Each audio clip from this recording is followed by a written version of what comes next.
Assalamualaikum warahmatullahi wabarakatuh. Perkenalkan, nama saya Lisniwati. Saya mahasiswa dari Institut Medika Dr. Gigi Suherman, program studi Diploma 3 Kebidanan semester 5. Di sini saya akan memberikan penyuluhan tentang posmatur atau kehamilan lewat bulan. Dan jangan lupa juga untuk selalu menaati protokol kesehatan dengan cara selalu memakai masker, jaga jarak, minimal 1 meter, dan selalu rajin mencuci tangan. Kehamilan postmatur atau postpartum disebut juga kehamilan lewat bulan, merupakan kehamilan yang berlangsung sampai 42 minggu atau lebih. Penyebab kehamilan postpartum yang pertama itu pengaruh progesteron. Penurunan hormon progesteron dalam kehamilan dipercaya merupakan kejadian perubahan endokrin yang penting dalam memacu proses biomolekuler pada persalinan dan meningkatkan sensitivitas uterus terhadap oksitosin.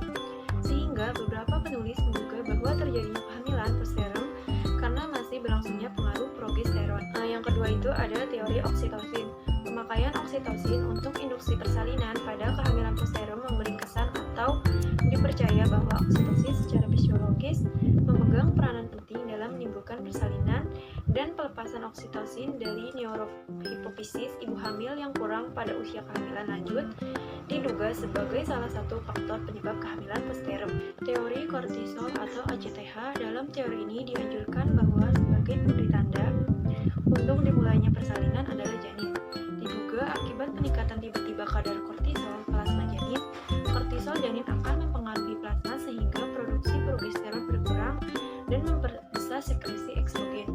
Selanjutnya, berpengaruh terhadap meningkatnya produksi prostaglandin pada cacat bawaan seperti anencefalus, hipoplasia adrenal janin, dan tidak adanya kelenjar hipofisis adrenal janin akan menyebabkan kortisol janin tidak diproduksi dengan baik sehingga kehamilan dapat berlangsung lewat bulan. Yang keempat itu ada saraf uterus. Tekanan pada ganglion cervicalis akan membangkitkan kontraksi uterus pada keadaan di mana tidak ada tekanan pada plexus ini, seperti pada kelainan tetap, tali pusat pendek, dan bagian bawah masih tinggi, diduga sebagai penyebab terjadinya kehamilan postpartum. Ada juga bahaya dari kehamilan postpartum, yaitu yang pertama, kematian janin dalam kandungan. Pada kehamilan yang melewati batas waktu, aliran oksigen dan nutrisi ke janin melalui plasenta tak sebaik sebelumnya. Semakin lewat waktu, aliran darah ke janin semakin tak lancar. Jika dibiarkan, kematian janin di dalam kandungan bisa terjadi. Yang kedua itu ada cedera dalam proses persalinan. Semakin lama janin berada di dalam kandungan, semakin besar ukuran tubuh dan berat badan janin, sehingga berat badan janin mencapai lebih dari 4.500 gram atau secara medis disebut makrosomia atau bayi besar. Proses persalinan akan menjadi sangat sulit karena ukuran tubuh bayi tidak sebanding dengan jalan lahirnya. Hal ini rentan bagi bayi mengalami cedera saat proses persalinan berlangsung. Cedera yang paling serius terjadi adalah patah tulang dan cedera pada saraf di daerah bahu. Yang ketiga itu sesak napas. Feses pertama kali yang dikeluarkan bayi baru lahir disebut mekonium. Normalnya mekonium dikeluarkan bayi dalam 24 jam pertama setelah persalinan.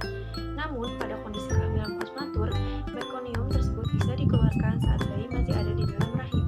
Akibatnya mekonium bisa masuk ke dalam paru-paru bayi dan menyebabkan sesak napas. Kondisi ini secara medis disebut sebagai sindrom aspirasi mekonium. Selain bahaya bagi janin, kehamilan postmatur juga dapat membahayakan ibu.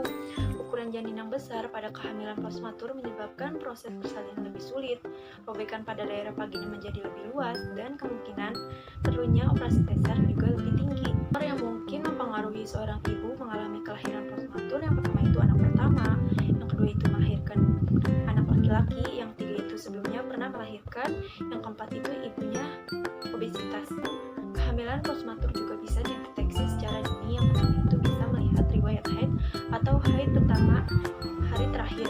Yang kedua itu riwayat pemeriksaan antenatal care atau ANC. Yang ketiga itu tinggi fundus uterit atau TFU. Yang keempat itu pemeriksaan ultrasonografi atau USG.